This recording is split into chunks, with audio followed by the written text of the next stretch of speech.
we're gonna get into the prepping of this video, because the next video will be about China. Everything that I just said about them backing their yuan, their cryptocurrency with oil. All of that is going to be in the next podcast, because it's really, really important. Now, prepping. Okay, if you have been here in this podcast for a while, you know exactly what I'm going to say. You have to make sure that you get prepared with a sense of urgency and you do it quickly. If you're new to the podcast, then you have to understand this. There are 14 categories that you have to get prepared for. But, all right, if you're new to preparedness, you have to make sure that you focus everything in your newfound hobby or whatever to be surrounded around the supply chain. The supply chain is going to be the very first thing that's going to suffer. Because if we do have a nuke flying through here and successfully touching down, you can bet your bottom dollar that everyone's going to be scared. All the drivers are going to go home and they're going to want to be with their families. So that is going to disrupt the food supply chain in a heartbeat. Then if we have an EMP, that's going to disrupt everything. All right, there's going to be no water. There's going to be no power. There's going to be no hospitals, and there's going to be no grocery stores. So those are the 4 things that you have to focus on when you're talking about preparing for the supply chain to collapse. And the reason that I describe it in this way, that I give it this definition, is because all 4 of these give you a service. And without one of those, your standard of living would greatly decrease. Okay? You need food all the time. It's something that you have to buy every single week, every single day, and for some people up to 3 times a day. And if there's no grocery stores because there's no power, there's no trucks running, there's an invasion force, whatever the case may be, that's going to be your number 1 issue. The second issue, which really should be in number 1, is water.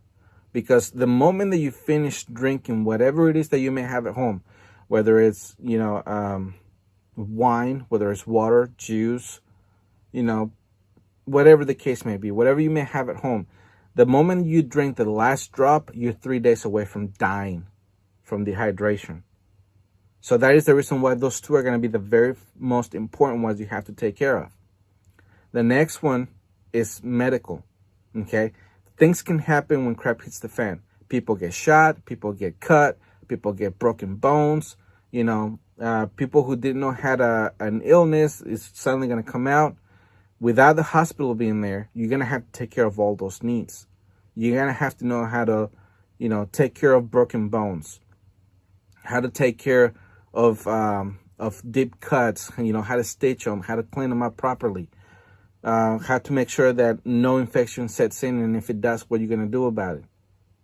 Those are the things that you have to learn now that you have time. Hopefully nothing happens in a month from now. Hopefully it happens again like it happened during the Obama administration, where we thought we were going to go to war. Like, it seemed like we were seconds away from going to war, but nothing happened. Hopefully it will be the same this time around. Hopefully Ukraine and Russia cool it. Everybody goes home happy and nobody cares, what happened, and everybody forgets about it. Hopefully. All right. So that is the reason why you have to make sure that you get that sense of urgency and get that training on the first date. And lastly, it's power. The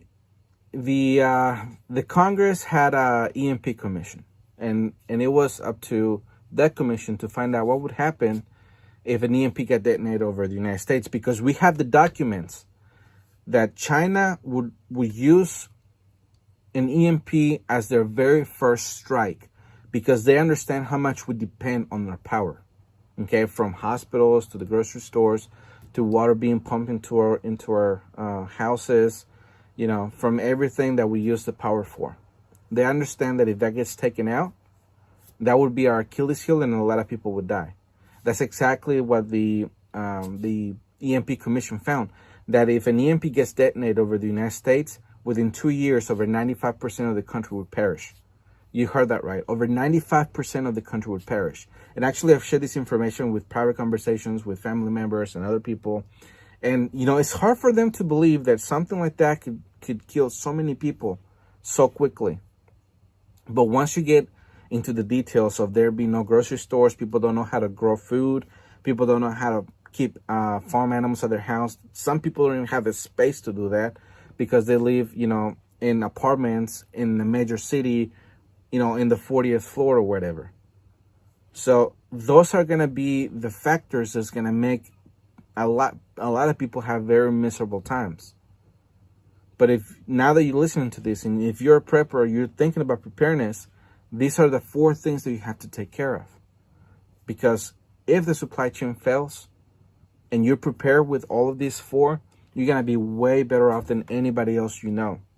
Now, the rest of the categories are also important because those are going to be the things that you're going to need in order for you and your family to survive and to have a more tolerable, apocalyptic, I guess you could say, experience. Okay. The Man-Made Survival Show.